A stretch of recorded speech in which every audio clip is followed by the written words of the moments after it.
10, 9, 8, 7, 6, 5, 4, 3, 2, 1, 0.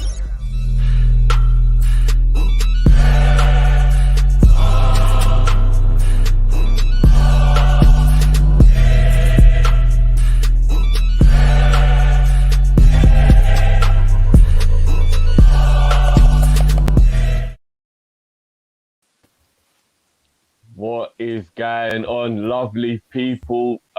It's a Thursday. We're not normally live on a Thursday unless we're doing a promo for the game come up the weekend. But you know what? People's hitting us up. They were like, yo, guys, like, we ain't got Twitch. Like, how do you watch it? This ain't working, blah, blah, blah. Like, oh, man, we're missing the show. And we thought, you know what? We're a channel with the people. So let's just bring the show to the people. Let's not have this great show wasted where people can't see it. So here we are, people. We are now on YouTube as well. Big up everyone in the chat. I don't know if you already know this great panel we already have, but I'm going to introduce everyone once again. Like, we're back at the beginning. We've got KG in the house. Big Leeds fan. How you doing, bro? Yeah, man. All good, man. Welcome to the show, everyone. Back on YouTube, man. Back on. You know his face already. You don't even need to have him introduced, but I'm going to do it anyway. It's Mr. Lewis, who can't stop talking about how well Chelsea done last season. Well gone, bro. Yeah. Great to be on this week. what a week of football. Yeah, you know, I said, look to Lewis backstage. No, you're a big G for coming on, because this has been a bad week for Chelsea. So this is like the worst week it could be the new show for the YouTube. But no, big up. Yeah, you man did this on purpose, but as well. And as always, it's a blessing to Mr. MrAaron in the building. I see what you did there. What's going on? No, bruv, that's the best impression I've seen any YouTuber ever do, bruv. I'm not joking. Your produce ever is flawless, bruv. Swear down, it is, bruv. I appreciate that, man. I appreciate it. I'm blessed, man. Blessed, man. Good to be here. Let's talk some football, man. I'm ready. Yeah, man. Let's do this. Cal will be joining us soon. And George, who's obviously our other main panelist, he's actually at the game. He's at the game today with Tottenham playing. So he'll be here next week. But big up from afar for George. Yeah, all right. Let's get into it, people. I don't want to make this feel even worse than you already do, but we've got to do it. Matt, can you do me a favor, please, bro? Can you just bring up the result from the Champions League, and then bring up the group? We need to see what the groups are looking like as well. We can bring up the results indeed, bro. Boy, some interesting results, innit? This week. Yeah. Still. I mean, as the title said, you know, we're going to start with United, because I think that's the most interesting result of the weekend. But here are the results as they are. Just a bit bigger for me, bro. Is that cool for you? Yeah, I can do that. So Inter Milan and Shakhtar was a 0-0. Ajax beat Besiktas. Yeah. So my 2020 is getting fully put to the test here, boy. Real Madrid, madness, you lot. I don't even know if you lot want to touch on that for a minute. Sheriff going and beating Real Madrid. What is going on there? Yeah, that was crazy. Did you see their winning goal? Oh my days.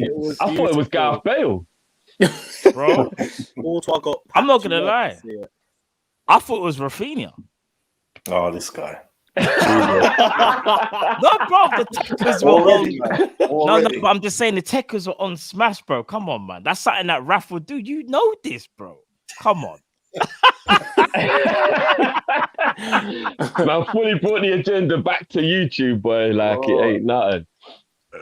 But yeah, no, crazy result. Milan going down right at the end. Ratface putting it in. I don't even think that was a penny. I don't know about you, though, but I thought that handball was extremely harsh. That gave Atletico that win. I think it was. It was. Yeah, very harsh. Dortmund with the 1-0 win. No Haaland, still got the job done. Kind of good on their part. Boy, Messi's first goal. What we saying, guys? Vintage Messi, innit? Bro, you just knew something was about to happen when he was flying down that right hand side, and cutting in. You just knew it. It's a great one too. He's Mbappe as well. Yeah, the link up was there. Messi finished though, first time. I'm not but gonna lie, he's man. been doing that for about 15 years, though, isn't it? No, I know, but you just forget how easy how easy it is for him to score goals like that. Like bro, that goal wasn't easy. It's just that he makes it look easy. Yeah, Telling you, bro. Let me just quickly get this super chat out of the way. Big up, man, like Zabiri, as always, one of the legends of our channel. Are you other YouTube channel mad? My G's, bless up and shout out to the panel. Big up Zabiri.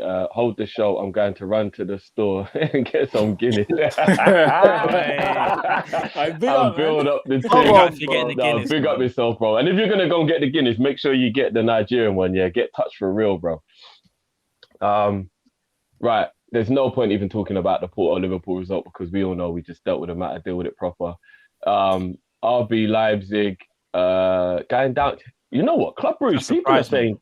People are saying Club Brugge are actually going to make that group very, very interesting. As in, could it be that they keep going, and then there's actually a team that don't make it through that was meant to make it through? You know, that team that's meant to finish third or fourth is never meant to get these type of results and just throw the cat amongst the pigeons like that. No, you're right. The thing is, they're in Man City's group. I still think Man City will go through, but you're right though. If somehow, listen. Football's a mad one. Club Brugge are not expected to even beat Leipzig at home. So for them to win and put themselves, obviously we get to the table, but I believe they're in second place at the moment. There's a lot of games to be played, but impressive from them so far, I have to say. Yeah. Atlanta getting the job done against Young Boys pretty convincingly. They played really well in that game. Yeah. Zenit and Malmo, absolute battering, but what we expected, you know what I mean? Wolfsburg and Sevilla. I didn't actually catch that game. I don't know if anybody saw that game. Was that a good game? I didn't see that game. It was a good game, but another one where Wolfsburg's red card was very, very harsh. Okay. Where they get the red card, it's a penalty, and then Sevilla score. But it was very harsh, man. I think I forgot the name of the player. I think it was Gilavogi who cleared the ball, and after he cleared it, he touched someone's shin, and then the guy went down in the box crying and shouting and screaming. And the ref goes and has a look at the VAR and then gives the penalty. And Wolfsburg's manager, Mark van Bommel, he was livid. He couldn't believe it, bro. So, yeah, it was a bit of a harsh one for Wolfsburg, man, because they deserve to win this game. One of them ones. I hate when a red card spoils the game, man. I do hate that. Yeah. Bayern obviously doing what we knew they would do, you know what I mean, getting the job done. Salzburg, I think that was to be expected, beating Lille. Juve, Chelsea, which we'll obviously get to when we'll talk about Benfica. Bloody hell, Benfica hurting on Barcelona. Barcelona are officially done. When I say officially done, they're officially done.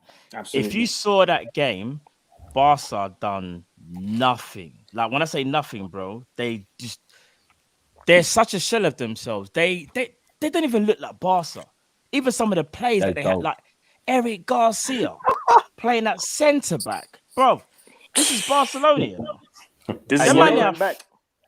know the wickedest thing with the Barcelona situation. When I was watching some punditry, they actually can't even afford to give better contracts to the players who are coming through their youth system. That they even have to worry about Fatty, Pedri, all those guys actually even just walking away and be like, well, if you can't pay me, I'm not going to hang around. They might not even be able to hold on to the youthful superstars. That is the only way they're going to in any way come back to any greatness. They are in the mud. Like Barcelona are in the mud. Nicer club.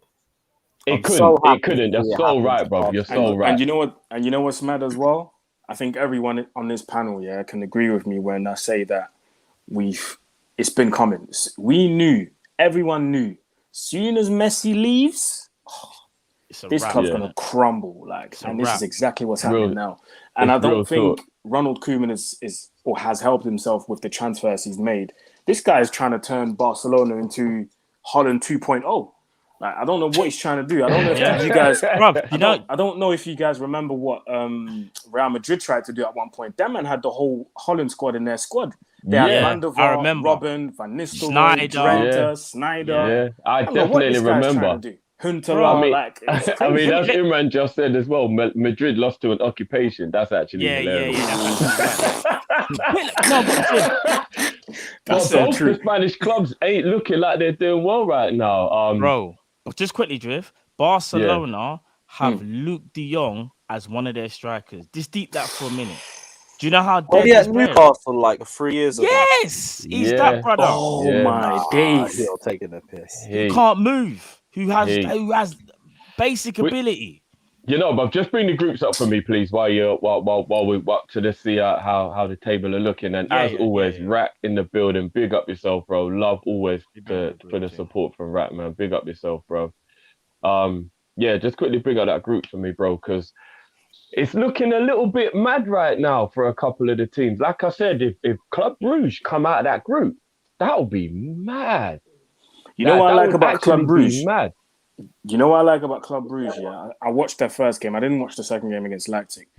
The first game against PSG, they just play with no fear. Like none. They're just like, you know what? We're here. We might as well go for it. And I love that about teams sometimes, man. They don't want to be treated like they don't want to be treated like the underdog. They want to be treated like a proper team that deserves to be in the Champions League. And that's what I love about Bruges. And to be honest, they got 2-3 good players in there, man. They got ballers in there, bro. I wouldn't be surprised if some of them get a move at the end of the season. Is it fair to say young boys are kind of like that at the moment? They don't want to just be seen as any old guys. They want you to be like, take them serious. Like, they're playing good ball as well, man. Do you know what I mean? So I think you're right, man. I think these teams like Brentford in the Premier League, where they're like, nah, we're not just going to come here and just be anybody.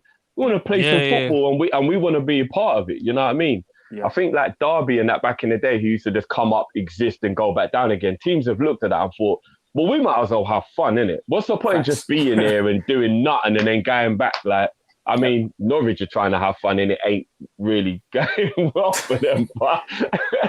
But you know, it can work. It can work. So yeah, Club Brugge above City at the moment. That could be a little bit techie for them. Thankfully, we're top of our group.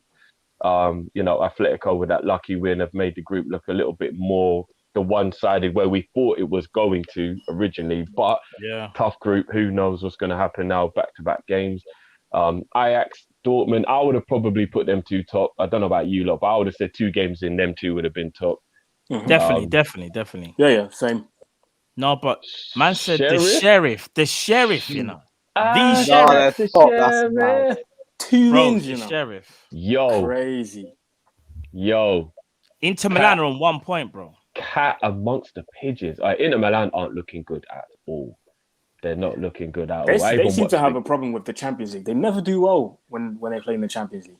Yeah, they don't, do they? For real. Yeah. I think when they had the big boys. Yeah, in the last 2 seasons, I think they finished bottom of the group and 3rd.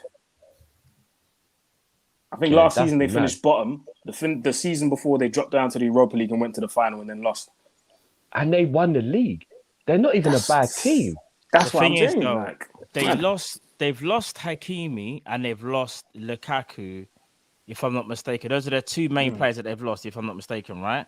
Yeah. Really and truly, though. 2 big players, though, bro. No. They are big players, but I still feel like they should be doing better than what they're doing now, though. Even so, like, bro, they've got 1 point. Yeah, because if you think about it, again, like you guys said, big players, Lukaku and Hakimi. But I like the way they've replaced both of them. They've replaced Hakimi with Dumfries, which is a player I like a lot. Good Euros. Yeah, they're very good Euros. And they replaced Lukaku with Dzeko, who for me, again, he's a bagsman. Like he can still score goals. Yeah, and obviously it's not Lukaku. He's on the wrong end of Father Time, but I do rate him. Exactly. Yeah, Villarreal's fine as well. Yeah, didn't they also get Carrera from Lazio as well? They got him as well, and they got the brother from the Turkish brother from AC, Çalhanoğlu. Yes, Çalhanoğlu. Yeah, I was quite surprised he left AC Milan and went to Inter. So they've done some decent business. They've got a new manager trying to learn how to play the way he wants them to play. You could give them a bly on that. You know what I mean? I swear they're like top of the league in Serie A or something, or second, because they've been playing well. Yeah, In it's Serie just A, they're Champions doing League, like alright. you said, for real. They for some reason they just don't play well in Let Europe. me check The that team one that's not, second. the team that's They're not third. doing well. They're third. Do you know what it is then? The team that's not doing well in Serie A right now, if I'm not mistaken, is Juve. I think Juve, they are, Yeah. bruv. Yeah, Juve ain't playing They're too shocking. well. I can't lie. Yeah. But yeah, just to quickly get through the rest of the group then. So Bayern and Benfica obviously doing well in their group. Atalanta and Young Boys are first and second, but obviously Man United is joint on points with Young Boys. And then we got Salzburg and Sevilla. And then we got Juve and Chelsea who are top of theirs. So as I said, I want to go into the whole, Man United game first. We'll start there. It's the title. Just going to get through a couple of these super chats real quick. First time Barca have lost their first 2 games in Europe, since 1972. Bloody hell. Has it been that long? Raw. That's crazy. That is peak. Ems, big up yourself. Big up the lads currently top of the Premier League and the Champions League. We moved. Yo, I don't know, man. Everyone said we weren't really capable in it. And you know what I mean? Yeah. Moving like ninjas right now, innit? I'm not going to say nothing, you know what I mean? I'm not going to say nothing, but it's what it is. Big game at the weekend, which we'll get into. Big up Dinesh, as always. Evening, ladies and gentlemen. We could see the Europa League, Real Madrid versus Barcelona final. It could happen. Yo, it actually could. Champions League final as well. That would be crazy. I can't even that actually could happen. Bloody hell. So, Aaron, let's just rip the Band-Aid off. Yes. I mean, you won, but the performance. We got to talk about the performance. I'll give you the floor, bro. I'll give you the floor. What are you saying? No, you mentioned it there, bro. The performance was not good at all, man. And listen, Ronaldo scores the winner. It's all good and well. Backs off his top, shows off his 6-pack yet again. It's all nice, isn't it? But like I kept saying last season, when I kept saying it over and over again and people kept telling me that I was being negative, the type of football that we're playing right now is not sustainable. It's going to get us to a certain level, but there's a certain point in cup competitions where you have to start coaching properly. And when you come up against the big boys or the sharks of the competition, you'll choke if you play like this. And there will be a moment where we will choke. And I think those 2 moments are going to come in the away game against Atalanta and the home game. Both, as much as you think? Yes, I think both. I think even yesterday we got lucky, bro. Like Villarreal played us off the park. It's not the first time some people come to Old Trafford and just make it their home. Like we're not even playing at home. Villarreal didn't have all the possession because we had most of the possession, but we didn't know what to do with it. Just like in so many other games where we just lack ideas. We have to wait for a moment of brilliance, like the Tellers goal. Brilliant goal, by the way. We have to wait for a moment like that to get going. And we always have to go down 1-0 for the players to suddenly wake up or for the manager to suddenly realize, oh, I have to do something here or try and make a change or something. And yeah, you're not gonna nick yourself to a Champions League title because that's not how you play football. That's not how you play football. And as much as I'm happy about the win, and we got our first 3 points in the group, it's not sustainable, and I'm really concerned about the Atalanta game. But like I said yesterday, Villarreal were way too comfortable. Every time they had the ball, it looked like something was going to happen. I felt like in midfield, and this is a team that has Premier League rejects. Let's be real for a second. They've got Etienne Cap, who used to play for Watford and Spurs. They've got Foyth, who used to play for Spurs. They've got Moreno, who used to play for you guys. They've got Danjuma, who used to play for Bournemouth. Danjuma played for Bournemouth in a championship, and he comes back to Old Trafford, and that's how comfortable he was. No, he's a good player. He's good. Yeah, he's a baller. Don't get me wrong. Yeah. He's a baller. And before the game, actually, there was an interview with him and the journalist, and he said the reason why he left Bournemouth is because he felt like he didn't belong there. And yesterday, he showed it. He absolutely showed it. I think he could still ball in the Prem. But obviously, he plays for Villarreal now, and he was way too comfortable yesterday. He had Dalot on toast time and time and time again. I got a lot of love for Dalot. I got a lot of time for him. But yesterday, oh my days, he got cooked. And I think the only reason why he didn't get taken off is because there was no one else on the bench that could have replaced him in that position. If Wan-Bissaka was on the bench, he would have got taken off before half-time. Dan Juma was trying to talk himself to a move to Leeds. Like, he was asked about Leeds United, and he said, this was before he went to... Get out! Get out, Man United! Get out! Sorry, KG. Sorry, that's no, I wasn't supposed to cut you off like that. I was supposed to do that afterwards. I was gonna ask you. That was so random, bro. Sorry. It's cool. You carry on, Aaron. You carry on, man. No, you carrying about Dan Juma. No. I said it. I think it came out anyway. Don't worry about it. Yeah. So Dan Juma was way too comfortable yesterday, and even in the second half, for large parts, Villarreal had the most chances. It's just a shame that they didn't have a shame for them, but lucky for us that they didn't have what's this guy's name again? Their main striker, is it Gerrard or something? Moreno? Yeah. Is it Moreno? Moreno. Yeah, Gerard Moreno. We were lucky that Moreno wasn't there, because if he was there, the chances that they had, they could have scored more goals. I think in the first half when Varane makes that big mistake and Alcacer's free on goal, and for some reason he just shoots from outside the box when he could have taken a few more steps into the box and just placed it. If that's Moreno, that's probably a goal. So we were lucky yesterday, man. But again, we got saved by individual brilliance, and you can't keep carrying on. You can't carry on playing football like this and think you're going to win something. So that's my take on yesterday. The one positive I will say, though, which I saw from that game, which I'm sure you probably agree, is David De Gea did play very, very well. And I know that's a good and a bad thing, because you don't want your goalkeeper to sort of like get peppered. But at the same time, I feel like every now and again, he needed to get peppered to see if he still has it. And from what it seems so far, if I'm not mistaken, this season, arguably, he's been very, very good. So I don't know if you agree with that. De Gea, I told everyone De Gea was world class. I know he went for a bad patch, but for me, he's still the best goalkeeper that's ever played in the Premier League. Like, I'm not going to act like what he didn't happen. Like, you can't do that. That's very disingenuous. He was a superhero for 5 years.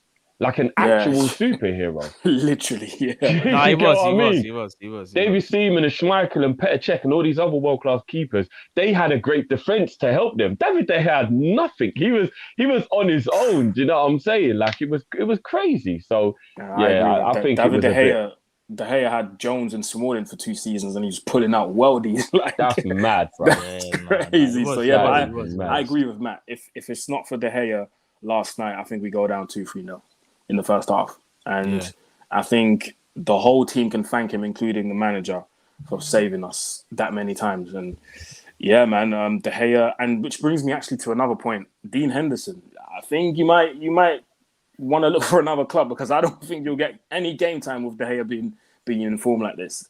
But again, Sheffield need a goalie again now, don't they? But he's on high wages. He's on over 110 grand a week. What? No, your wage structure is mad. He signed a new 6 year. He signed a new 5 or 6 year deal, and they gave him 110 grand a week. That's ridiculous. And then Ole made him the first choice goalkeeper, because De Gea wasn't really playing well at that time. I don't know if you guys remember. And De Gea, apparently, those are the whispers from the club, De Gea apparently was pissed off, and Ole bottled it and reinstated him as the first choice goalkeeper. So what's going on here? But before I ask KG and Lewis their thoughts on the Man U game, I just want to put this out there. Gino Ronaldo played 5 years at Liverpool and won 4 trophies and was only on 75 grand a week. Dean Henderson is getting 110 grand. I didn't know it was on that. I didn't know it was on that much. I don't know how much it is exactly, but I know for a fact it's over 100 grand a week. Bloody hell. Zuma won the Champions League on 40k. Just want to add that. Who did? Zuma won the Champions League on like 40 grand a week. See, this is what I'm Zuma saying, only man. on 40 grand. Bro. Yep, that's why he left. He was comfortable with his wages. It's cool. We got Barkley on 100k a week, so it's fine. Did Zuma actually just do it? It did dog shit on contracts, and there was one that had 110, one, and he just accidentally picked the. How did he only end up on 40 grand a week? Fuck. Like he's got double his wages at West Ham, and it's only 80k. Bloody hell! I got to rate him because he just keeps on playing, and you could be demotivated at that level. Yeah, I rate him for that. Yeah, you got Drinkwater on 120k a week. I'd be pissed off too. Oh man, but yeah, now KG, what did you think of the United game? And I'll kind of change it a little bit, not just the game. Oli, Ronaldo saved him, right? Yeah. I mean, the main thing I got from it though was Messi did that thing the night before, and then here's Ronaldo again the day after to just take that limelight back. It's a constant theme that happens as well. You know, Messi gets his first goal against Man City. Beautiful finish, by the way. But it was a 2-0 goal. Ronaldo pops up with a winner in a game where they didn't really deserve to win. And, you know, that's just the difference between him and a lot of players. I mean, it's not just Messi, but yeah, I mean, listen, the win, it's bad for Aaron because it just keeps Oli in the job longer. So that's exactly it. KG feels my pain, man. Yeah. So you're happy on one end. It's that thing in it, like I've won it, but at what cost? You know that thing. Yeah. So, Thanos, bruv.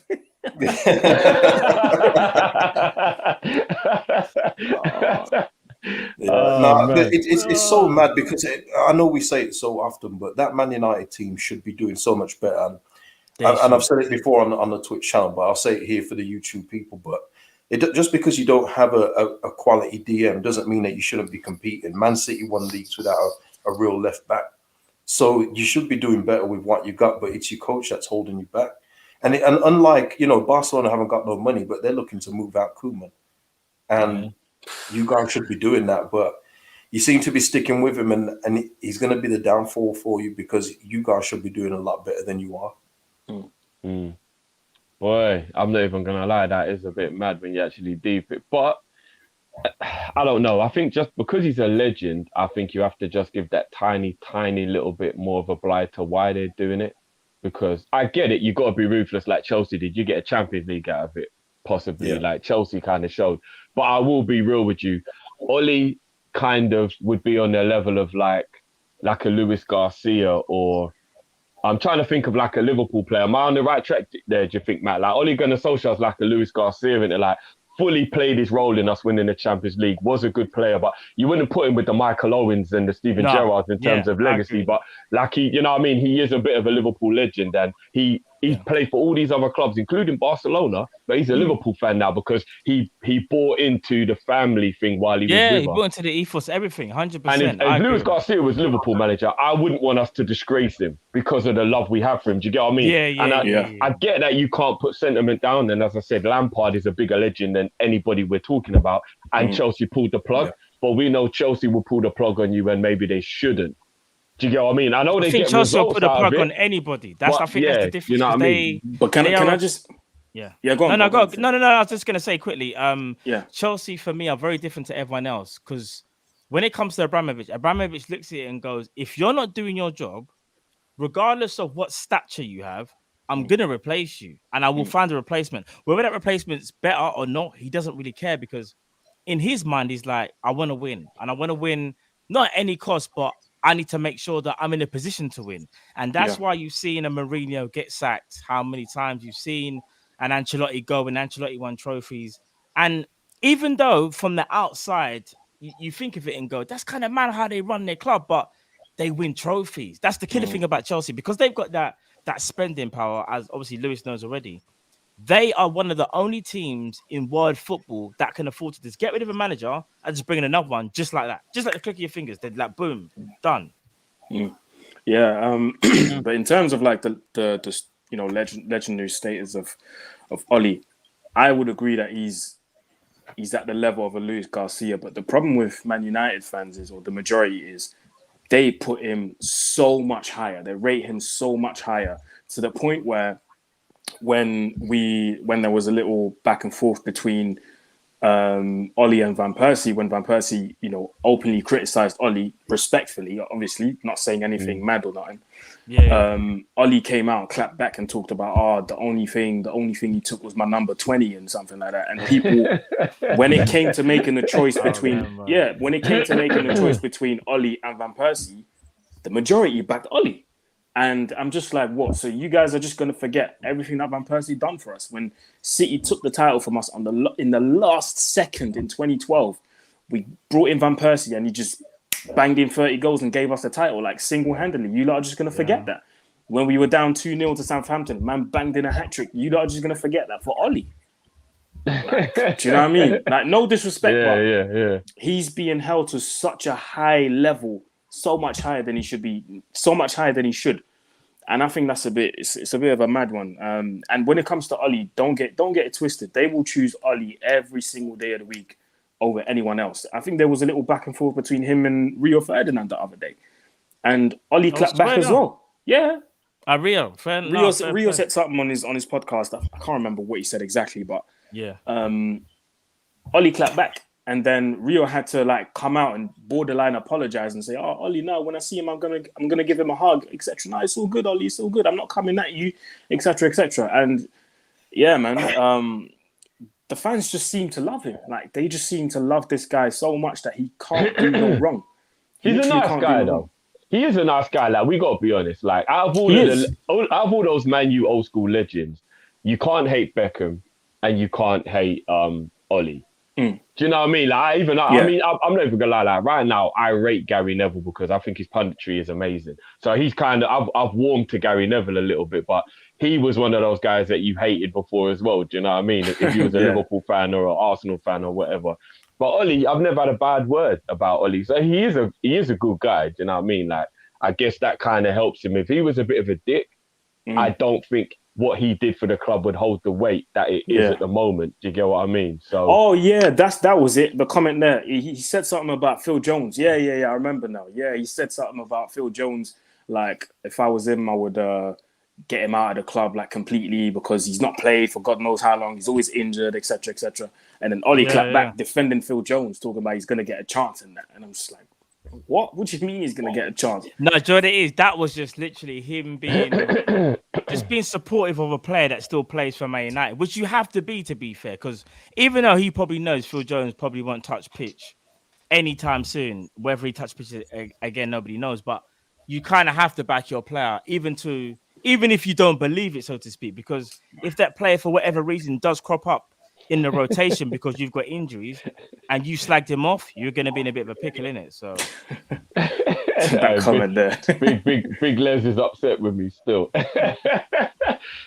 up Jamok as always. I love Ole for Man United. They should make it perm. No. I'm Ole in. Like the thing is, there was enough Man United man up in the timeline, going in on man. I just had to put the tweet out and say, guys, we're celebrating with you. You can't throw this in our face. We're Ole in. He just lost 3 games in a row. He needed that win. I was shouting Ronaldo when he banged in that goal as well. Let's not get it twisted. You know what I mean? Straight up. Killing me. But let's take the heat off Man U for a minute. It is a bit unfair. Let's put it on Chelsea for a sec. Why not? Because Lewis has been smiling. Why we gotta do that? We're having a great show. Came at the right point, bro. You came back at the right point. I need my laptop to come die again. How you feeling, bro? Because to be honest with you, 2 defeats in a row ain't a big deal to the teams you lost to. You lost to a European giant and you lost to the Premier League champions. There ain't no shame in the 2 defeats, but 2 defeats back to back is causing a little bit of a ruffle in the fan base right now, because we know maybe not so much you, because you are quite calm and cool, but a lot of Chelsea fans are a bit entitled. They feel like, we just got to win every game, and I'm all hearing Tuchel ain't the guy all of a sudden. And before that, man, were telling me he's the best coach in the world. So, Lewis, talk to me, bro.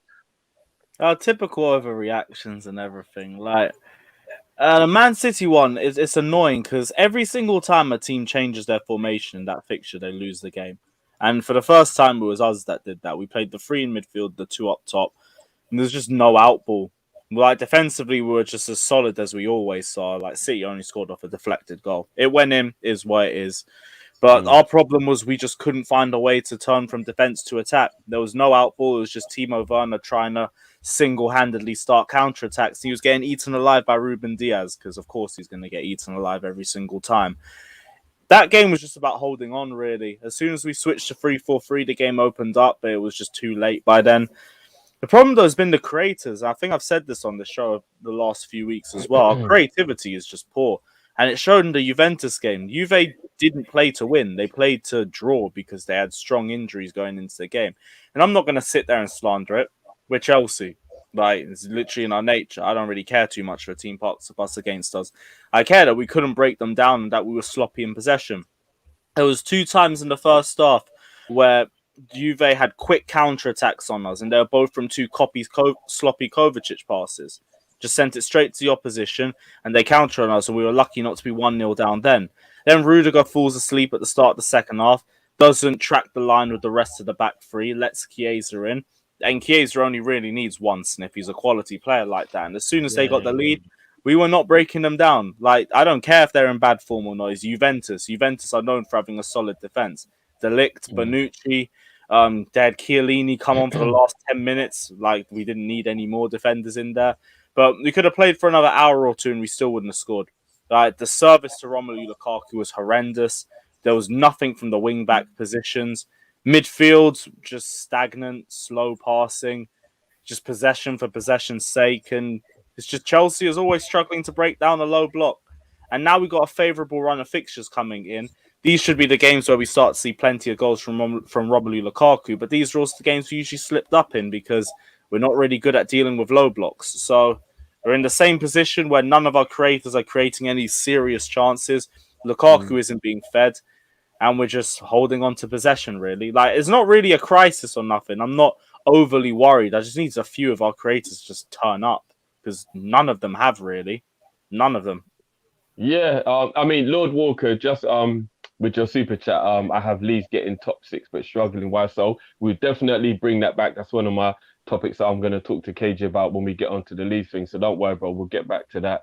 Jamrock here. Hope Lukaku keeps kicking the ground when he shoots. I'm not gonna lie, Lukaku was throwing up those Naby impressions in the game. It was a bit mad still. It was a bit mad still. And what's mad is we was on the phone. Me, Cal, and Matt was on the phone when it happened, right?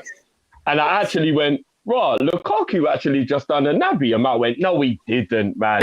And then the replay come on, and Matt was like, "Oh, wow, he did." It's like, I don't want to start calling it the Naby, but I think what the difference is that talk, man. It's not the difference Naby. Is that the difference is Naby limped out the game, and Lukaku was just vexed himself and got on with it. And I think that's the difference when you're built of different stuff. Do you know what I'm saying? Of course, but again, I'd arguably say his one was vital because all jokes aside, he should have scored. He actually should have scored. Oh, yeah, I get that. But if you think of the power that must have been behind it, because he wasn't passing like that, but he was having a shot. He swung his whole weight into that and kicked the ground. Listen, as good as Lukaku is, there are times when you can still see where he still got on those Timberlands. Like, we know he has them. Every now and again, he'll have one of those things. No. All jokes aside, he will score goals. Lukaku, no. All jokes aside, Lukaku will bag goals. We know this. He's a very good striker. Yeah. But there's always going to be, there's 1 or 2 moments where you think, he's going to score. Bro, when the ball was played through, I actually used to say goal. Lukaku's going to bang it in straight away. I thought he was going to score it. And he skies it, never hit the target. That's kind of like what he does have every now and again. Still a quality striker, though. All jokes aside, still quality striker, bro. Yeah, like, the problem is, though, is that Romelu only gets 1 of those chances. Who I think in most other sides, you probably give him at least 3 or 4 chances and he puts 1 of them in the back of the net. Like, I still think he's good with minimal chances. That one was just, it was an unlucky finish. It is what it is. But we don't feed him enough. Man City, he had nothing to deal with. The entire game, he had nothing. People say he got pocketed. No, he just didn't even receive the ball.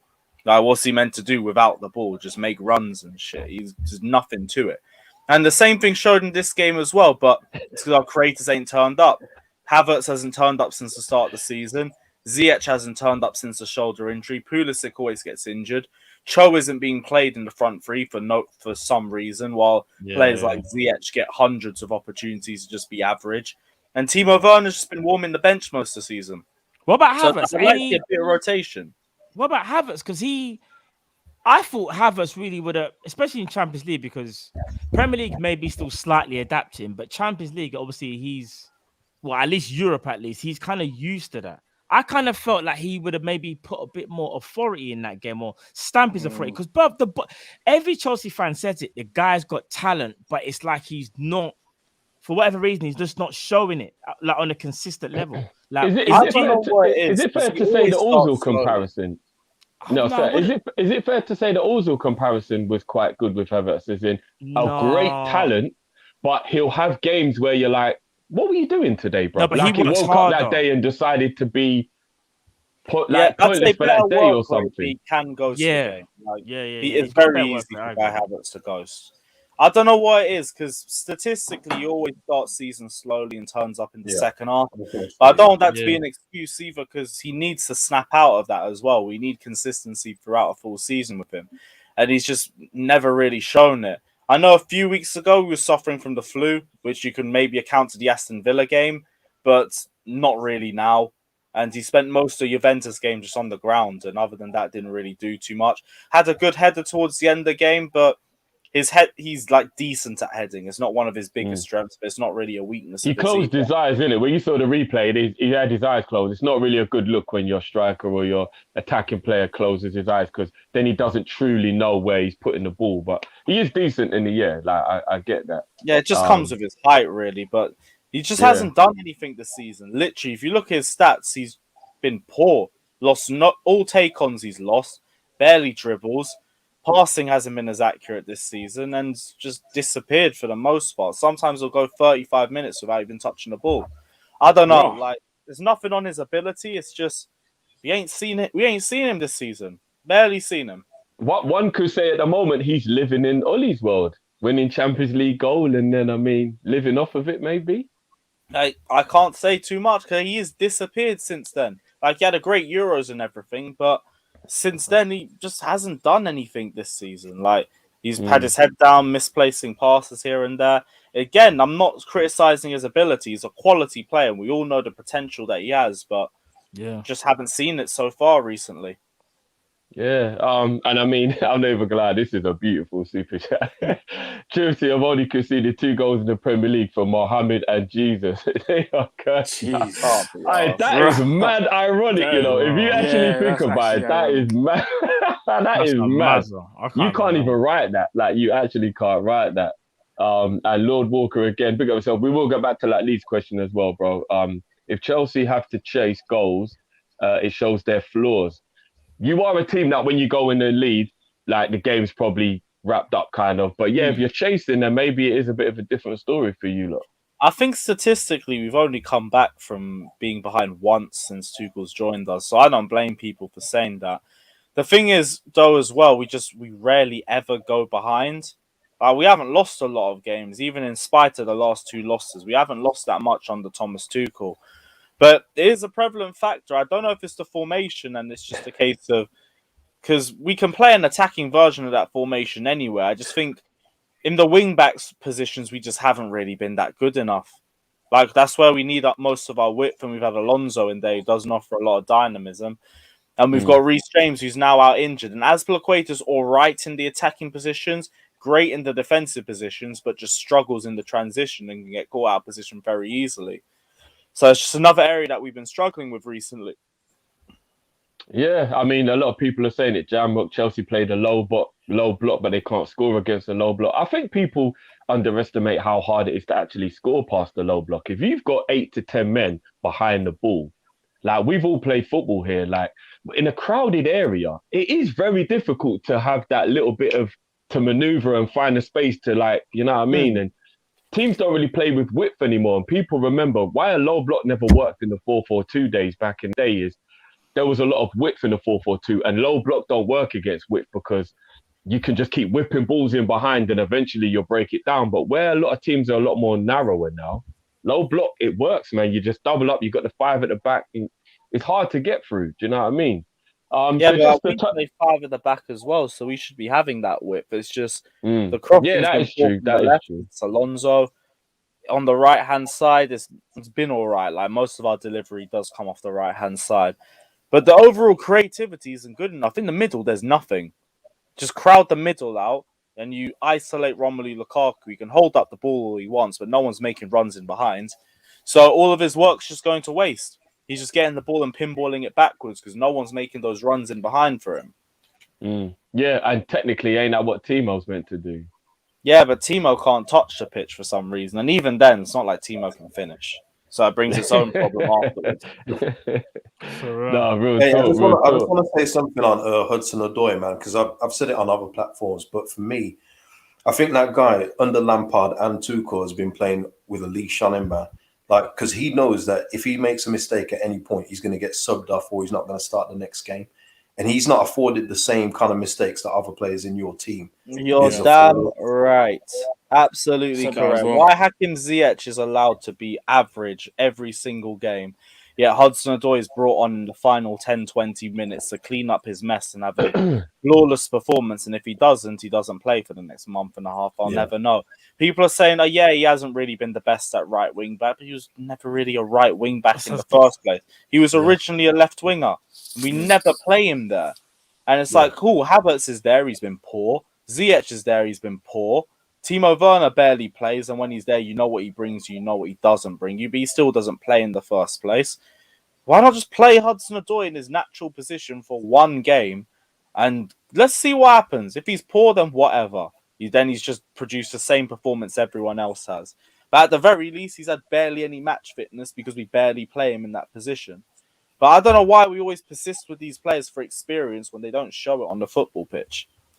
You know, funny enough, though, I mean, I'm not too experienced on the Leeds players. Forgive me, KG, you might have to fill me in and let me know if there are any. But I'm thinking about, like, Delo, for example, at United, Origi and Minamino at Liverpool. Don't all teams have that player where it don't matter what he does when he comes in, he'll just get dashed out next game no matter what? Like, don't all kind of teams have those players?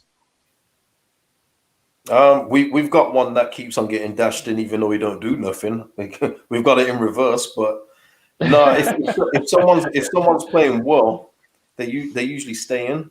Usually, okay. So Bielsa does actually give you like on merit. Like if you're playing well, then he'll play you. He won't do the favoritism or. It all depends because he does have loyalty to some players in the team, which is kind of one of our problems. But hey, see, somebody already put it. He already knows. Robert. Robert. Head Top says, is it me or is Havertz always recovering from illness? I don't know. Is that true? Is that true, Lewis? Kind of always has something, but it's again at the start of the season. Had injuries when he first joined us, then got the vid and was out for about 3 months. Then this season, just had the flu, really, a bit of burnout as well. But there always is something.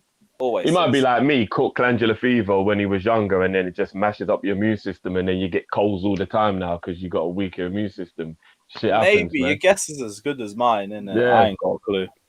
Jamrock saying, shouldn't Chelsea know the weakness of a low block? Yeah, I mean, sometimes it's hard to We haven't known that weakness for 4 years, my guy. Like, it's been a consistent problem for us. But yeah, on to Leeds then, KG. Obviously, at the weekend it wasn't too good, and as the super chat said, a lot of people had you lot pushing for Europe this year. I saw you telling everyone on your channel not to panic, and you'll let everyone know when to hit the panic button, which I respect, bro. I respect that. When I won't ask you when is the time to hit the panic button. What do you think is going wrong so far? I mean, there's a spate of things, but there's a lot of players that are just not playing how they were last year. That's one of the main things. A lot of our players, well, as good as we played against West Ham, we'll take the West Ham game into consideration. Played well up until like 60 minutes, and then everything just went dead. West Ham took over. And for me, when we went 1-0 up, we needed to get a second goal. Otherwise, West Ham were going to win. And that's unlike it last season, where when we went 1-0 up, I thought we would win the game. So that's another thing that's kind of changed now. We're playing. I mean, John is put it again. Roberts. You know, we sub in Rafinha off, and you've got to realize the level in drop here. Rafinha goes off and Roberts comes on. Like, it's not even light for light. Roberts is not a winger. He's not a striker. I don't know what he is, but he doesn't affect the game like Rafinha does.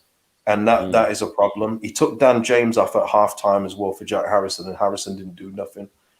So there are mistakes being made here by Bielsa. It has to be said.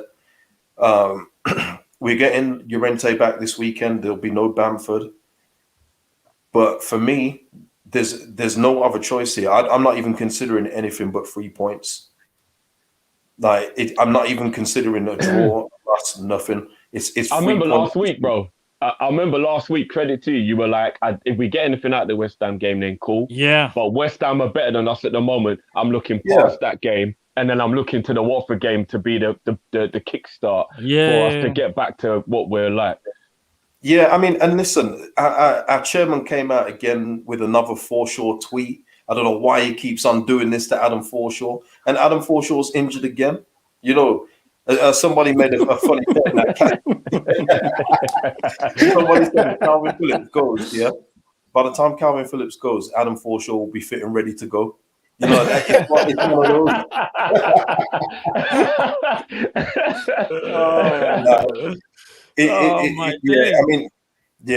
It's just mad. You know, our best player right now, obviously, Rafinha aside, who's literally carrying the offense on his back, is Meslier, our goalkeeper. If it wasn't for Meslier, we'd probably concede about 20, 25 goals right now. So, well, Harrison's been off, but he had COVID as well. So there is that. But yeah, I mean, for me, they just need to buck up. And when we're talking about players' loyalty, Liam Cooper being our centre back, he's our captain. That can't run. We've got our young guy Creswell in there that's much better than him. Like, I know it from seeing him play one senior game that he's got the minerals. And we got Llorente back. Struijk will be back finally. And I mean, so that gives us more defensive options. You've had a lot of injuries. You have had a lot of injuries. I know we teased you about it. I don't want to harp on about the injuries. You know me. I don't want to harp on about that. No, I hear that. But what's funny though is when we were going through it last year, nobody would give us a blind. Nobody. And then at the beginning of this year, I'm hearing all the Arsenal fans talking about how the injuries are this and the injuries are that, and now you lot kind of seeing we're not even we're just saying to you, like, right, injuries count, guys. If you're big players, it counts. You know what I'm saying? It affected Leicester too. It affected Leicester dropping out the top four because they were losing fullbacks nearly every month. Yeah. Then they lose 100%. Harvey Barnes, they lose Maddison. They had their injury problems too. You know, it affects a lot of people. But yeah, I mean, like I say, and you go back to that panic thing. I'm not panicked about this, but if we don't beat Watford, which, like I say, I'm not considering, I would be looking at them a little bit funny because. I'm sorry, if you're not looking at Watford at home as a win, then you're in trouble.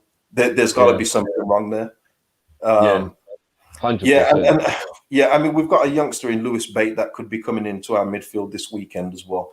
I would like to see what he can do because this Forshaw thing is not going to happen. And the more the chairman keeps on defending him in public, the worse it's going to get. Every time we've played now, since he keeps on defending Forshaw, the replies to it get longer. He gets more sassy online. It's just not doing. The thing is, because then what it looks like is like we're not doing well on the pitch, and then it's going wrong off the pitch. You know, which is giving people more fuel for their agendas and stuff. So yeah, you don't want the Arsenal vibe. You definitely don't want the Arsenal. Yeah, no. We're not doing that. But it's also when you talk about players, it's about leaving some behind, and I've been consistent with this. I said that we needed to get at least 4 people to replace the people in the first 11, and it didn't happen. So we're just going to have to roll with what we've got now and see how we go in January. Well, you know what? I'm going to move on to the portion where we have a look to the weekend's games. Then we might as well stick with you. You know what I mean, while we do this. So Matt, if you could just bring up the fixture for the weekend, we'll stick with Leeds, KG. So Watford, nothing but a win for you, you know. Yeah, absolutely for me. Listen, Watford shouldn't be worried about Watford at home. Like, just no way. And it's going to be, I'm predicting a 2-0 win. A 2-0 home win, settle the nerves. Because I tell you what, guys, if we don't win that game, this international break is going to be hell. You're going to be seeing, not even rival fans, our own fans will start talking about relegation and stuff, and it will just be toxic online, man. Yeah, no, I hope you get it done. Lewis, I'll start with you, bro. What do you think the Watford Leeds game will be, bro? Watford Leeds. Leeds at home. Should be a win for Leeds. I think, actually, no, Watford will probably put a bit of a fight, but I'll say 2-1 Leeds. Okay. Aaron, what do you think of that game, bro? I'm going to say 2-1 Leeds as well. I think they should be a comfortable win. Watford might be able to get 1. Not too sure about that, but I think Leeds should do the business, yeah. Cool. Matt, what are you thinking of that game, bro? Leeds Watford. Do you know what? I think this game's going to be a bit trickier than what people expect. Watford aren't doing too bad. I can't lie. Like, yeah, they've been good, innit? Yeah, they're doing decent, bro. And Ismaila Sarr. Oh, I knew you was going to mention that. No. I'm just saying, though. I'm just saying he's a bit of a problem right now. No, but he's a bit of a problem, though, isn't it? And Rafinha's a problem for us too. No, I know, and he's better than Sarr, like way better. Bro, listen, I'm not comparing the two. He was coming from my neck, you know. Not this game. Now listen, KG, Rafinha is levels above Sarr, but for some reason though, Watford are actually did Watford win the other day, furthermore, in their last game, if I'm not mistaken? No, they drew. They drew with Newcastle. They drew. Sorry, it might have been the game before. Newcastle had a lot of the ball in that game. That's true, but then I just feel like Watford. Yes, you should look at them. I think 3 points, but I don't know if it's going to be that easy. Reason being is this year you haven't got Bamford, as you said, and I'm worried about Rafinha being run into the ground as well, because he is, in my opinion, he's your talisman, and I think if he has a great game, I think you lot do beat them. And you see when I think I might message you when you was playing West Ham, bro. Rafinha was going on mad, and when he took him off, I was actually like, do you know what? Unless he's got an injury, do not take him off. Oh, he has to come off. Yeah. Fair enough, because I was thinking this guy's running to get, bro, every opportunity. And here's the thing as well, KG. Rafinha set up so many chances in that game. I was like, nah. Not only is this guy is a good goal scorer, bruv, he's an amazing creator. Yeah. He's a total package. But one other thing as well. Hopefully, if Rodrigo doesn't do the business up front, then we put on young Joe Gelhardt. Listen out for that name, because he's going to be a really good player coming through. We signed him from Wigan for a cheap fee because they were going in administration. The kid has got it, man. He's got it. He hits the ball hard, accurately too. And we don't have a lot of that in our team. A lot of our team do daisy cutters, man. It gets on my nerves so much. I can't stand it, man. They're too soft with it. Or when they hit it goes into the stand, man. It's so annoying. But look out for Joe Gelhardt, man, because I think he might feature in this game, hopefully. No, fair play. And on that, I think they edge it, Drift. I think they edge it. They just edge it, but I think it'll be a bit of a battle. Leeds edge it 2-1. I'm expecting Rafinha to do the business as well. I'm going to go 2-1 as well. I'm going to go 2-1 Leeds, although I am worried of a 2-2. I am worried because I think Watford have momentum. And it ain't that Leeds aren't a better team. Watford do have more momentum, and I always worry about that. And you know what? See, Sarr, we'll talk about him at the end of the season, because people looked at me sideways when I said he was a good player. This one is actually quite funny from Zidane. He says, Nasser gave Aaron a free T-shirt when he collected the ball. Oh. See the way I'm getting bantered, man. Oh, my days. Since you skipped last week, G. Oh, my God. I'm not going to lie. He put that in Rosette for real. That was mad. You know what about this penalty, yeah? Real quick. About this penalty. Obviously, I stopped watching it now, but the more I watched it, the more it was telling me, I think he'd done it on purpose, bro. Oh, come on. Aaron, I need you. No, Aaron, please, please repeat this. The more I watched the Bruno... the more I watched the Bruno Fernandes penalty, the more I'm thinking, did he actually not mean this? Because think about it. Even when there's pressure, he always does the hop. There's only 1 or 2 penalties where he didn't do it, but even then he places it. When you watch that penalty against Villa, he just boots it, bro. He doesn't think. He just went run up, bang. That's it. So I'm thinking, hold on a minute, what's wrong there? Something's wrong, like, bro. He's truly trying to get Ronaldo to be the captain, like really, really trying to get it. Yeah. Bro, I'm telling you, Bruno does not take his penalties that way. Never. He was captain for the game as well, right, Aaron? The Villa game, no. Maguire was before he went off. No, but I'm sure I saw Bruno with the armband when he took the penalty. Am I wrong?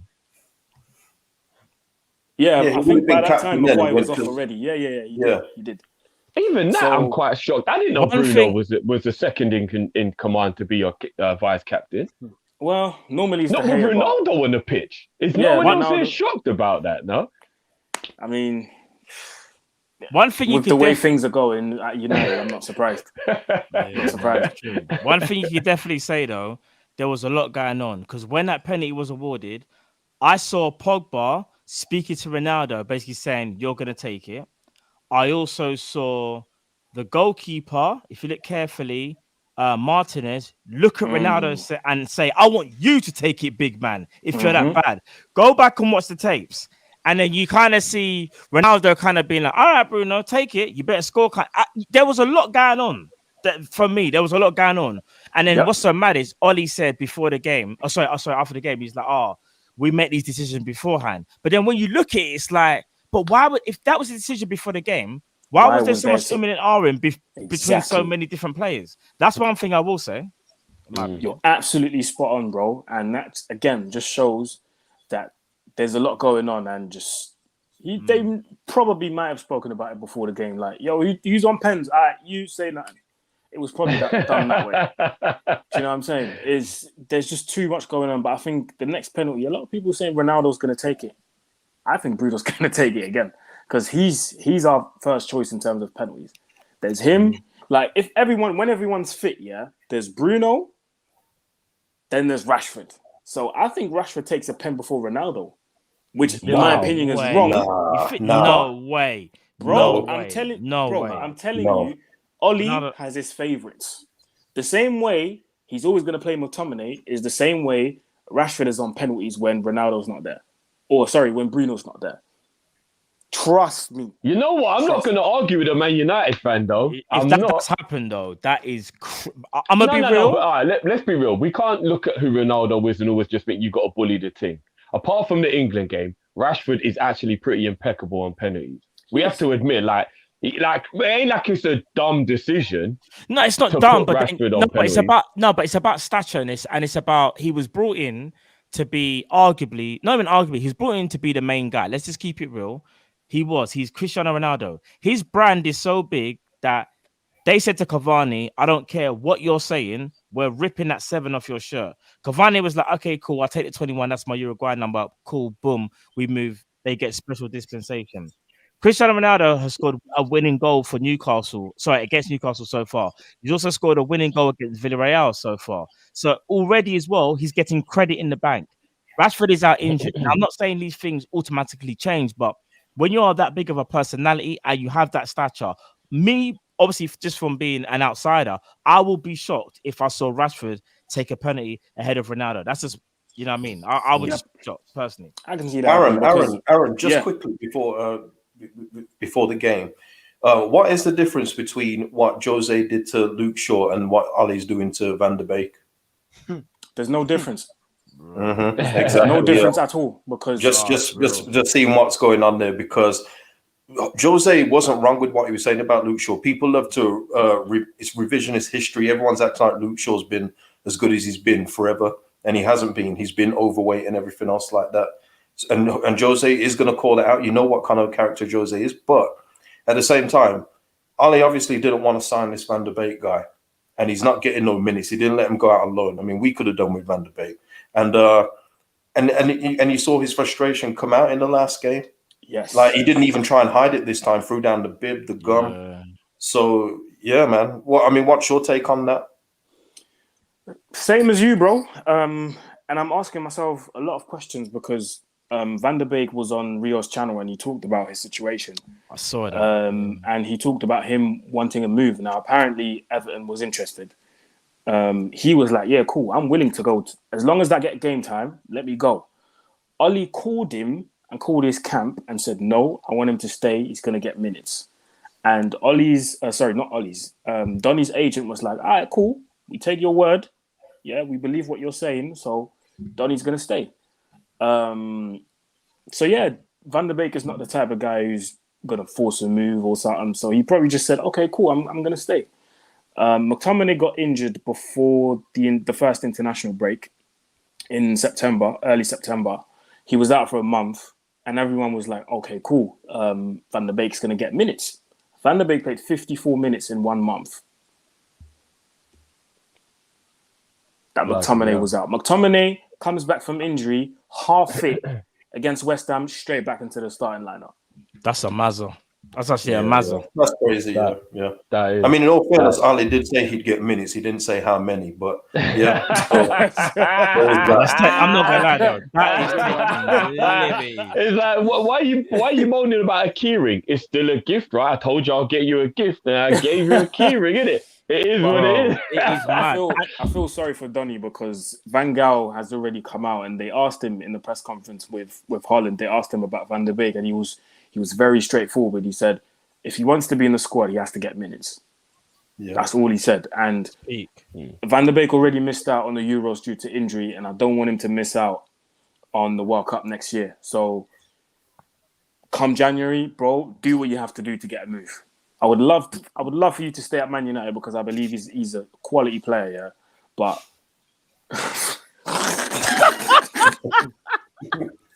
I saw that. Oh my days. I like him a lot. He's a good player. He's a quality player. But come January, do what you have to do, bro. Get minutes elsewhere. Flourish. Do what you have to do because right now United is just Ole Sarr is taking the piss. Well, man said he's a football voyeur, you know. Fucking hell. All right, sticking with Man United. Home to Everton. I just think this one's going to go. And then, Matt, just give me 1 second, take control. If I'm not back, then obviously just keep the flow going and get everyone's opinion on the game. But yeah, Aaron, what are you thinking of this one? Man United, Everton, bro. Ooh, that's going to be a sticky one. It's never guaranteed that we're going to win a game. I hope for a win, but I'm going to go for another 1-0 or 2-1, bro, with a penalty, a free kick, set piece, whatever. But we need to be careful because for some reason Benitez gone into Everton and rejuvenated some players that we never thought would be good again in the Prem. Demarai Gray, all of a sudden. Listen, bro, I don't understand goals. I don't understand what's happening to Demarai Gray, you know. Is this the same brother that was at Leicester? It's not, bro. It's not. I don't know what anyone says. And Josh Townsend, bro. Bro? Do you see what I'm saying? All of a sudden, Doucouré is adding goals to his game. Like, what's going on? So it's not going to be easy, man. It's not going to be easy. I think they will get a goal, so I'll probably go with a 2-1 United win. Okay, cool. Lewis, what are you saying? Man United, Everton, bro? That one's going to be tough because you know how good of a defensive manager Rafael Benitez is, and you know how much Ole struggles with a low block. So I expect this to be a frustrating one. And with them under so much pressure as well, and how poor they've been playing over the last few games, where is it? Is that Old Trafford? Trafford. Yeah, it's at Old Trafford. Yeah. Trafford. We could still lose, to be honest. I wouldn't be surprised. 1-1. I'm gonna go 1-1. You go 1-1. Yeah, fair enough. No. I'm very close to saying an Everton win. I'm very close. Oh, you think that it could be Ronaldo a upset like that? I do not rate Ole as a manager whatsoever, and I think he's the one holding United back. I'll constantly have that opinion. It can be an agenda, it can be whatever. I don't rate Ole, just as facts. Yeah. So, regardless, as long as they have Ole, I'm not going to see Man United as all that. So for me, I'm going to have to say a draw. No, fair. And also, 12:30 kickoff, and they played on the Wednesday. Yeah, they're gonna be done out. That's a good point. Still, KG, what are you saying? You stole my prediction, yeah, man. 1-1. That's what I'm having. Great mind, my G. Yeah, no, I do. I think it. And I had that 12:30 thing in mind as well. I did think that they weren't going to be doing that no more. If you that's what I thought, no. Did they play on the Tuesday though? No, we played yesterday. Wednesday. They played yesterday. I thought they were going to start doing that with the games on Wednesday. You're actually right, bro. They did actually say they were going to stop doing that. Actually, you're right. Yeah. Well, I guess you'll hear that from Solskjaer after if they don't win. So literally. Yeah. For me, it's got a draw written all over it, man. I know that Man United should be heavy favourites at home, but. Yeah, Everton at the moment, while they're in this pattern, but you know they're going to drop off at some point eventually, as Everton always do. Yeah, but I don't think it's that time right now.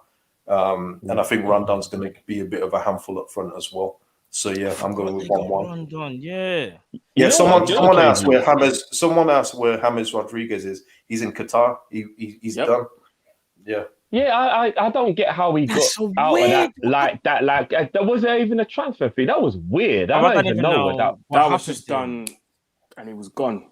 There must have been something in his contract that said when Carlo goes, I go in it. Did like, he just literally follow Carlo? It was one of those where he went to Everton purely because Ancelotti was there. They're not 100%. Signing James Rodriguez unless they've got someone like Ancelotti there. You know, they asked him at the start of the season. No, they asked him before they played us, who have you got this weekend? He said, I don't know. He weren't. He don't care, boy. Yeah, I think he's on like a Twitch stream or something. Yeah, he just wanted to. So fair enough. I actually think what you said about the Everton thing might be different with Rafa now, you know, KG. I can tell you from first-hand experience, Rafa might not be as elite as he was like 10 years ago, but it'll be a lot harder for Everton to fall off with his stewardship because he's very good at just getting the job done. And I feel like Everton are more likely to have that top 8 finish more now than you would have ever thought normally when they get hyped and then they just mess up. I think he did good business as well. In the summer.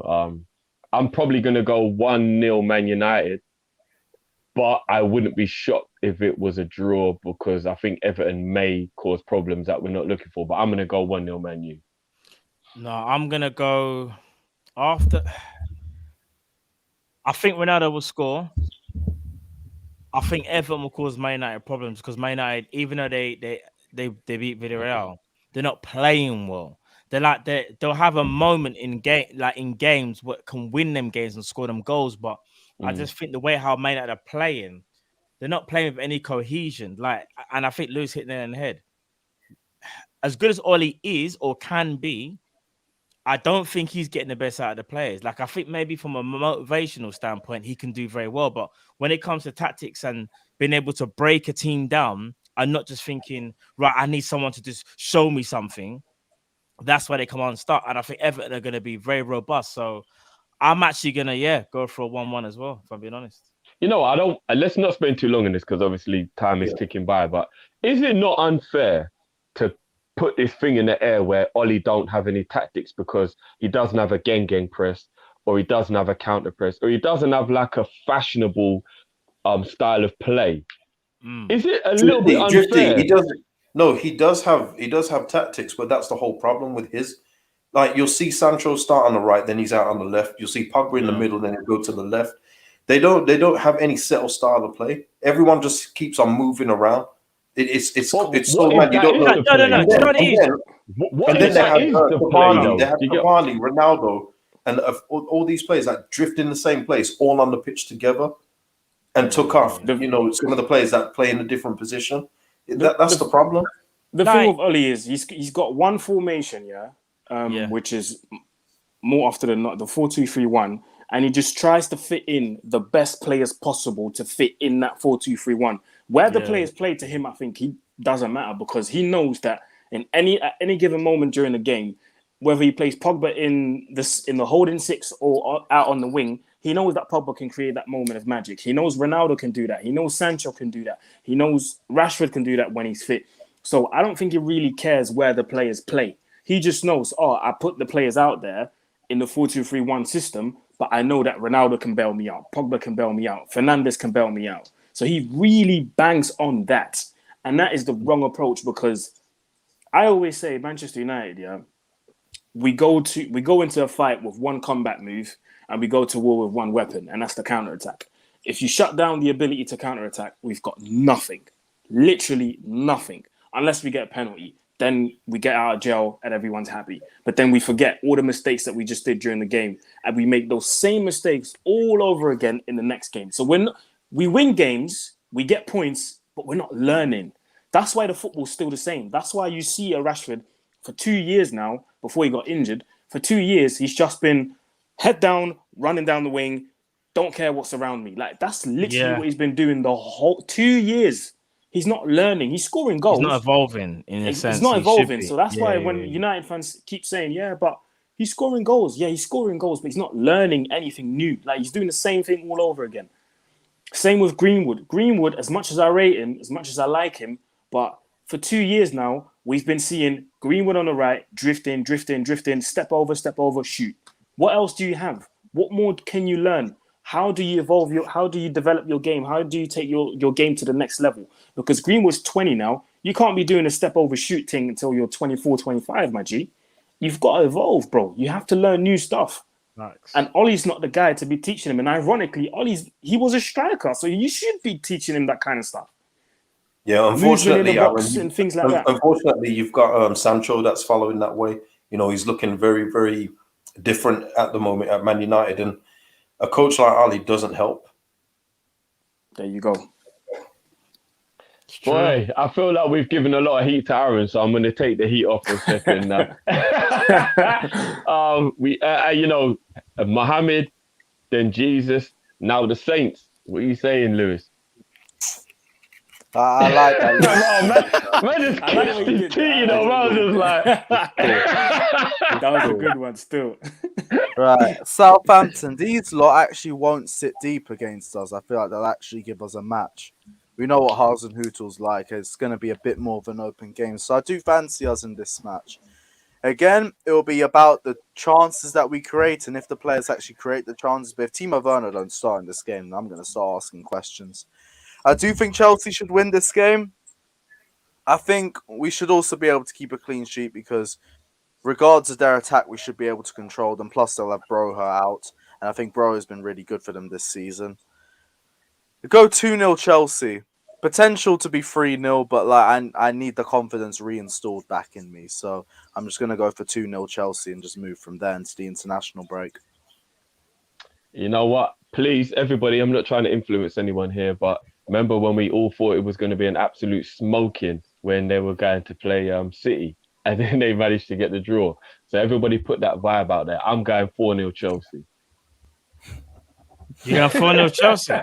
I'm going 4-0 Chelsea. God. I just said reverse it. Let's go. Fuck. Yeah, let Matt, what are you saying? 5-0 Chelsea? No, I'm not gonna. No, I'm not gonna. I think Chelsea will be saying I won't go that high, but I'll say Chelsea 3-0.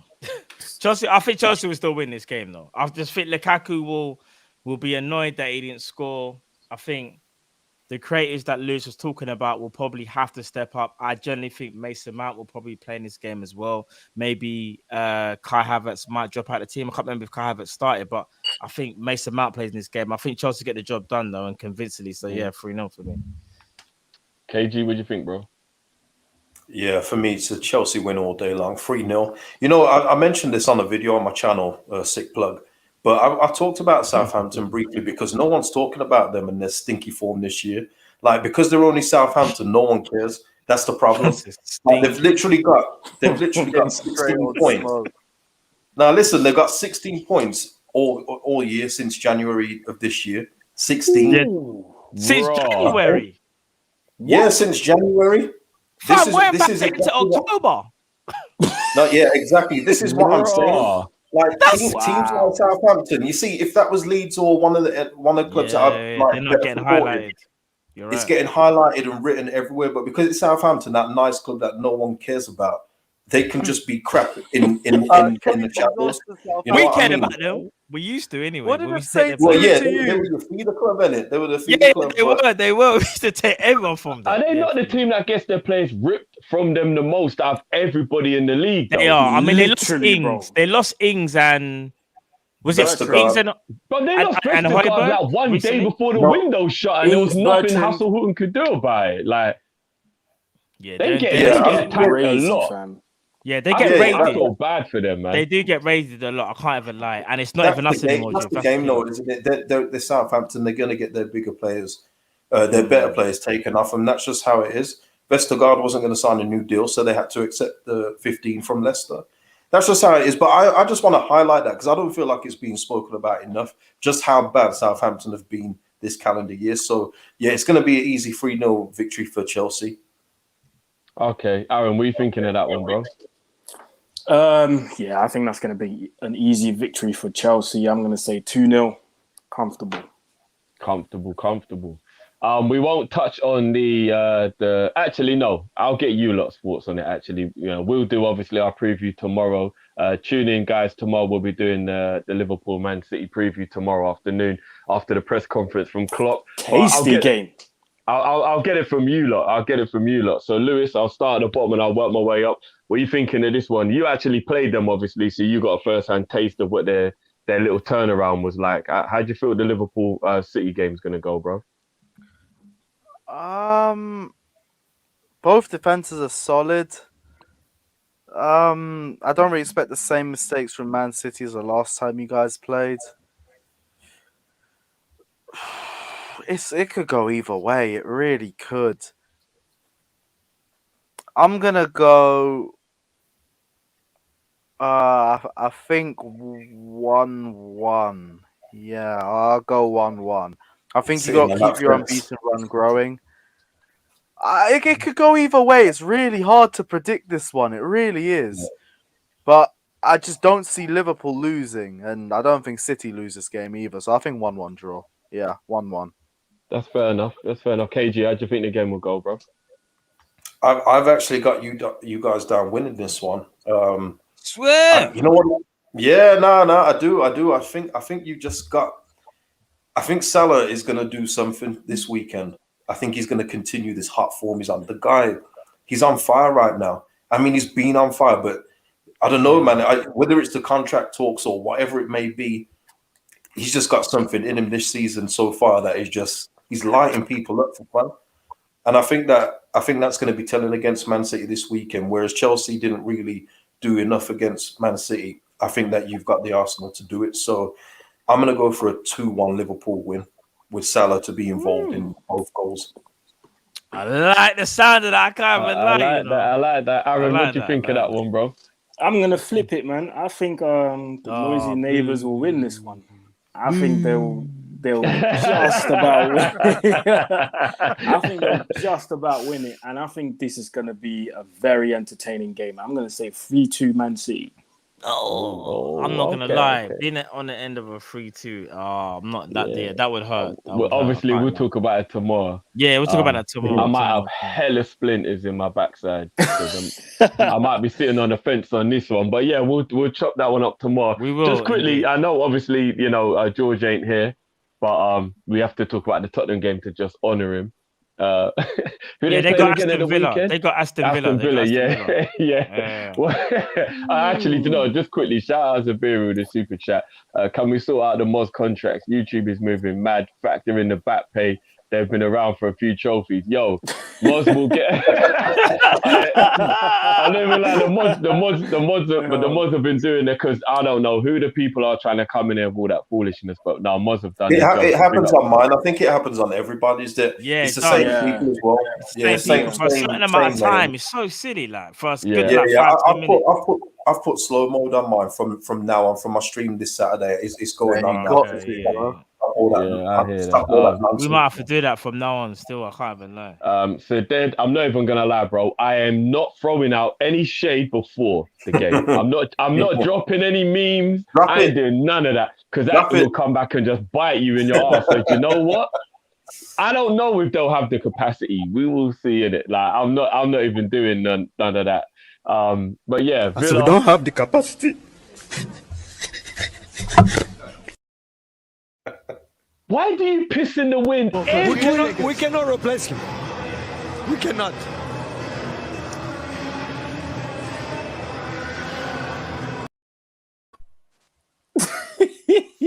This is why we call him man like piss in the wind, because the man is always jinxing the thing. Bro, that wasn't for me. I'm not. All jokes aside, that wasn't for me. I swear to God. Oh, well, we got gremlins up in here now. All of a sudden, we got hacked. We got hacked. That was KG. This guy. That was KG. Still, that was KG. Bloody hell. That was KG. Flipping out. The wind is blowing this way, man. Just pissing into it. That was KG, Look at the smile on his face. That was KG. Still. We cannot replace him. We cannot. But yeah, on the Tottenham game, I'll start with the person who hates Tottenham the most, Lewis. What do you think of the Tottenham? Aston Villa game? Who Tottenham got? Villa. Villa at home or away? They're home, if I'm not mistaken. No. Villa away. Spurs at home. Yeah, that's what I'm saying. Yeah, Tottenham at home. Oh, sorry. My bad. Okay, so Tottenham versus Villa. 1-0 Villa. 1-0 Villa. We'll go a Leon Bailey. I'm just gonna put it out, George. I mean, no disrespect, George. I'm actually gonna go 2-0 Villa. Let's go. Whoopsie. Yeah. Matt, what do you think of that one? I'm going 2-0 Villa as well. Whoopsie! And you know what? There's actually rumours. There's rumours they're already looking for a new manager, which, if they're true, are bad, man. Because Nuno is a good coach. Everything at the club's just wrong at the moment. It ain't just on him. It ain't. Yeah. He walked into a shit show and he's been asked to clean up shit, and he ain't got no wet wipes. Do you know what I mean? He's just got tissue paper. Like, it's a libby. It is a libby. What was Spurs? Who did Spurs last play again? Sorry, in the Prem. Can you remember? Oh, bro, come on, man. We all know North London, Derby. They got absolutely smoked, bro. They asked Nuno what happened. This was Nuno. I promise, like, and even it's been a. You're taking a piss. Bro, you see Spurs right now. It's not looking good. It's really not, man. It's not looking good, fam. You know when everybody was analysing the game afterwards, and they were thinking why was there such a big hole in the middle of the pitch? This is the reporter to Nuno. So you can't see it all? Huh? You can see though, right? I'm legally blind. I can see barely. You lot got the memes on deck, fam. Jesus. Barely. No way. No. He emptied out that midfield on purpose. The tactics were mad. Mad. And I've got footage of Harry Kane as well. I didn't kill off with this one. You see, Baba. When you roll it up, I'm all the way. Bro, Kane don't give a damn right now, bro. It's horrible. KG, what do you think of the game? What do you think the score will be, bro? God,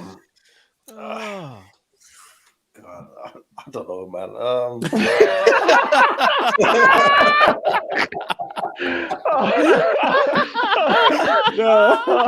Hey, Tottenham in the mud. Got me, you know. No. Listen, you know what? I'll go for a Villa win. I think Villa will win this one. I know Tottenham won today. Congratulations to them.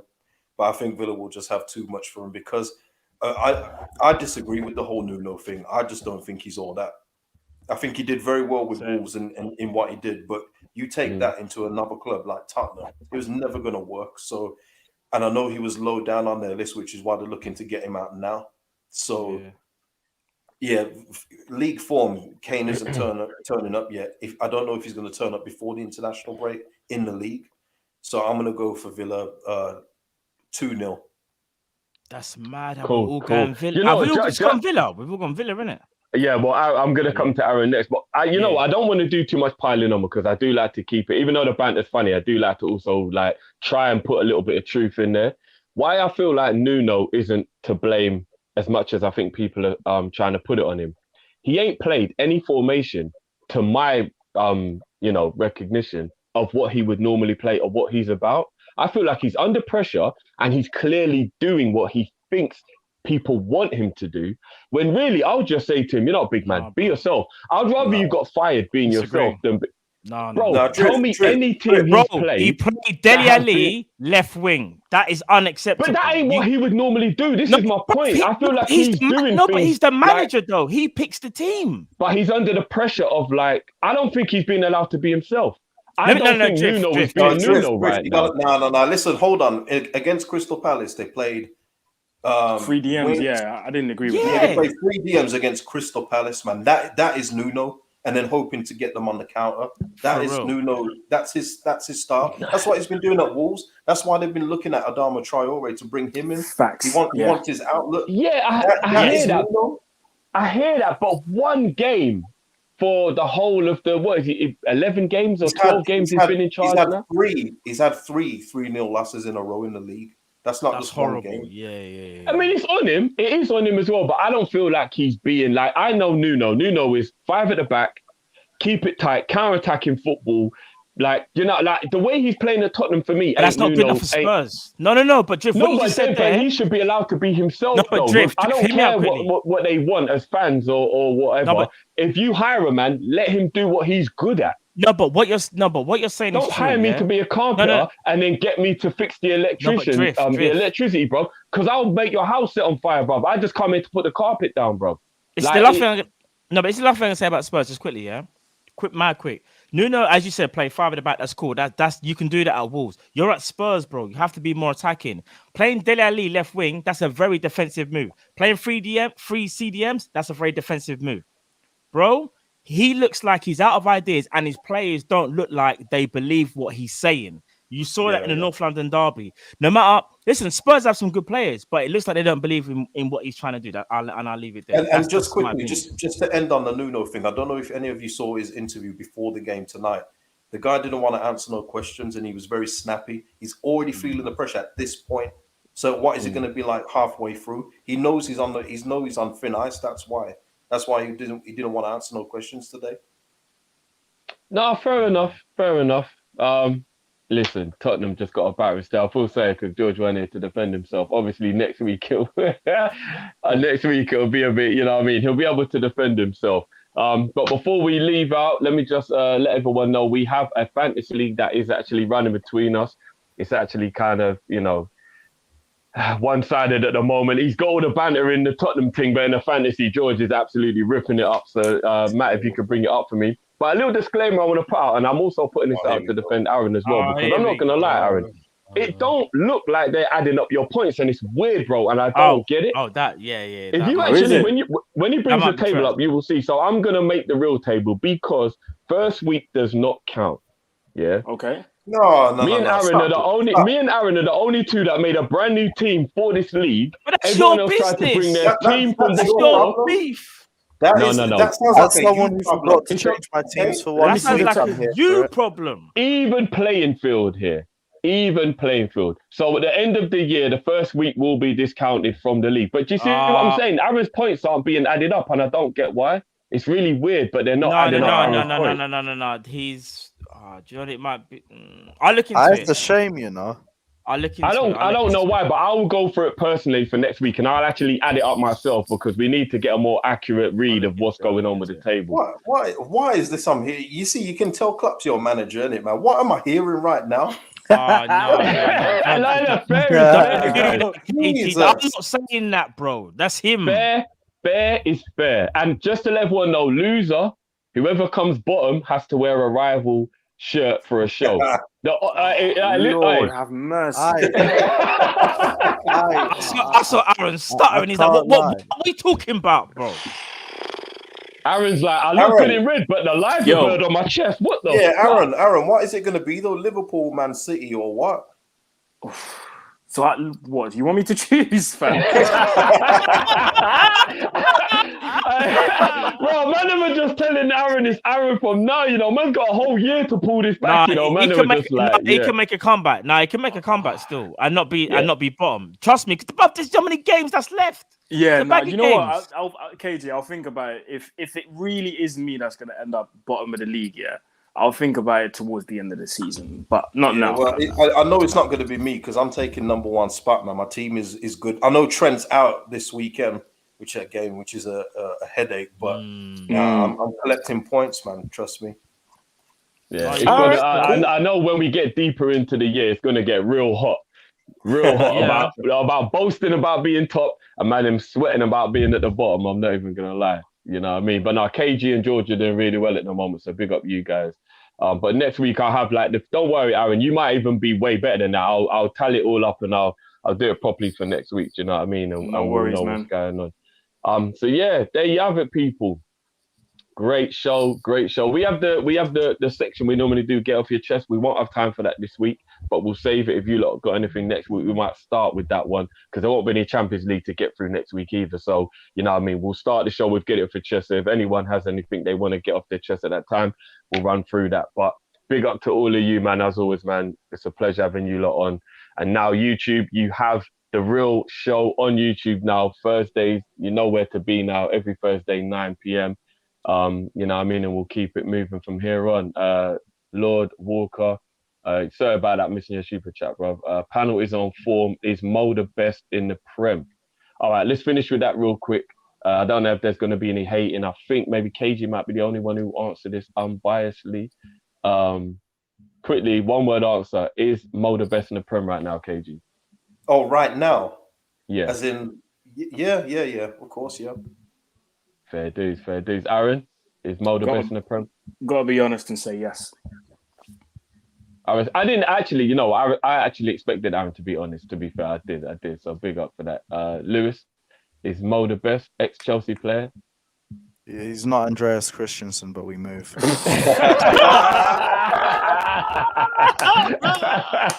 you can have number 2, it's cool. You know what? We'll take that as a win. We'll take that as a dub still. Yeah, you already know. You already know he's the best. For me, he's the best right now. There's no currently right now. Yeah. There's no one that you trust more. There's no one you trust more to take a shot for you right now than Mo Salah. Easily. Yeah. Big up, bro. I'll actually fifth that, and I will say he is indeed. But there you have it, people. It's been a great show. Hope you enjoyed. Everybody's link to the channel is in the description, people. Make sure you go and check out everybody's channel. Go subscribe over there. Make sure you get that done. I'm hoping we talked to everyone afterwards like, yeah, my subscription went up. You know what I mean? Make sure you go over there, support the people. It's all love. It's all brotherhood. And as always, like, share, and subscribe this video. You know what I mean? If you're not subscribed, what are you waiting for? Hit that like button. You know what I mean? And we will catch you tomorrow for the preview, guys. I think we'll be going live at 2:00 after the press conference, if I'm not mistaken. Stay tuned to the socials for that one. And obviously, we're back next Thursday, 9 p.m. again for another edition of the Prem Panel Show, people. It's all love, and we move. Peace!